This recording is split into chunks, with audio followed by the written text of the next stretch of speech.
안녕하세요. 일용양식 구독자 여러분, ESF 권예진 간사입니다. 2월 5일 오늘 함께 나눌 말씀은 욥기 5장 1절에서 27절까지의 말씀입니다. 욥을 위로하기 위해 왔던 세 친구 중에 가장 먼저 입을 떼어 말하기 시작한 사람은 엘리바스였습니다. 그리고 오늘 본문에서 엘리바스의 말이 계속 이어집니다.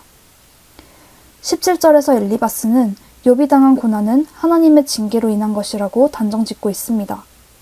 즉, 욥이 죄를 지어 고난을 받고 있다는 것입니다.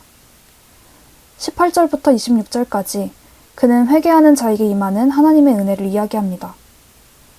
하나님은 아프게 하시다가 싸매시며 상하게 하시다가 그의 손으로 고치시는 분이기 때문에 욥이 회개한다면 하나님께서 6가지 환난뿐만 아니라 7가지 환난이라도 그 재앙이 욥에게 미치지 않게 하실 것이고, 또한 기근과 죽음, 전쟁과 칼의 위협에서도 하나님은 욥을 구원하실 것이라고 말합니다.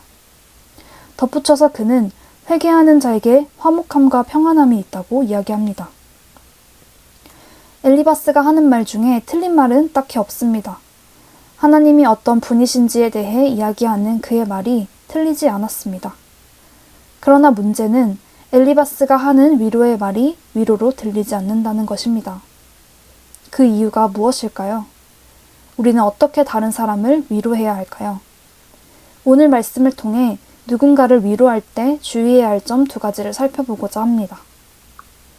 다른 누군가를 위로할 때 주의해야 하는 것, 그 첫 번째는 바로 우리 자신의 교만한 마음입니다. 8절에서 엘리바스는 나라면이라는 말로 말을 시작합니다. 그는 이렇게 말합니다. 나라면 하나님을 찾겠고 내 일을 하나님께 의탁하리라. 나라면이라는 말에는 자신이 욥의 상황이라면 욥과 같이 하지 않겠다는 의미가 담겨 있습니다. 엘리바스 속에 있던 나는 너와 달라 라는 마음이 이 말을 통해 나타난 것입니다.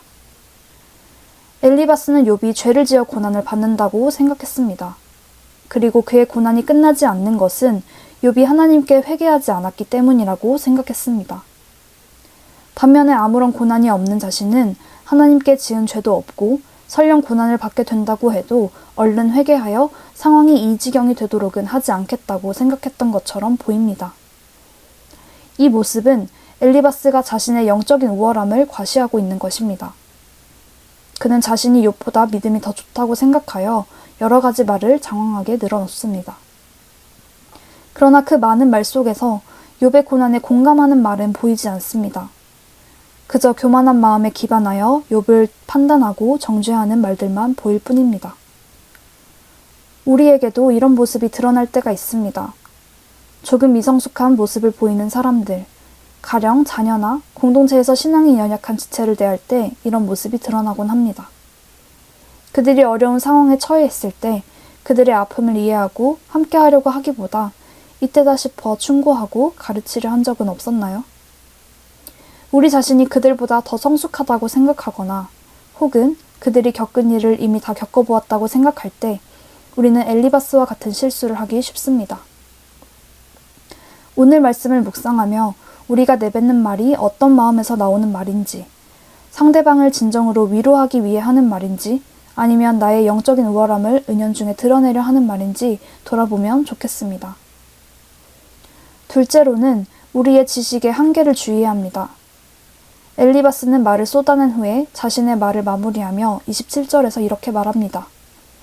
볼지어다 우리가 연구한 바가 이와 같으니 너는 들어보라. 그러면 내가 알리라. 여기에서 그가 지금까지 쏟아낸 말들은 자신의 경험을 통해 알게 된 하나님에 대한 지식에서 비롯되었음을 알 수 있습니다. 그러나 여기에 함정이 있습니다. 그것은 바로 엘리바스가 이야기하는 바가 틀리지는 않았지만 하나님은 엘리바스가 경험하여 알고 있는 바를 훨씬 뛰어넘는 그 이상의 분이시라는 사실입니다. 우리는 이 사실을 명심해야 합니다. 하나님에 대해서 우리 각 사람이 경험하고 알게 된 바가 있을 것입니다. 그러나 그것이 다가 아닙니다.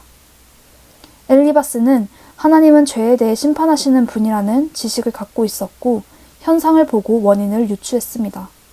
그러나 그가 내린 판단은 옳지 않았습니다.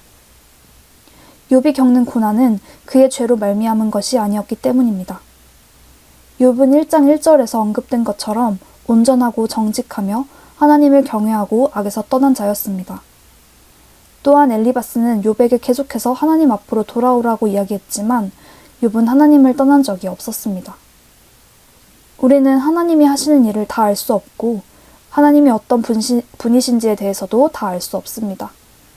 또한 각 사람이 처한 상황과 그의 마음까지도 온전히 알 수는 없습니다. 이 사실을 다시금 기억하며 함부로 판단하려 하는 우리의 모습을 경계해야겠습니다. 오늘 말씀을 묵상하는 가운데 우리가 구해야 하는 것은 겸손함인 것 같습니다. 충고자가 아니라 위로자가 되기 위해서는 그 사람 위에 서서 아래로 내려다보며 말하는 것이 아니라 시선을 맞추고 마음의 온도를 맞춰야 하지 않을까요? 사랑하는 일용양식 구독자 여러분, 오늘 하루 많은 말을 늘어놓기보다 정말 꼭 필요한 말을 하는 우리가 되기를 원합니다. 삶의 터전에서 위로가 필요한 사람들에게 하나님의 마음을 전하는 아름다운 위로자로 살아가시기를 축복합니다.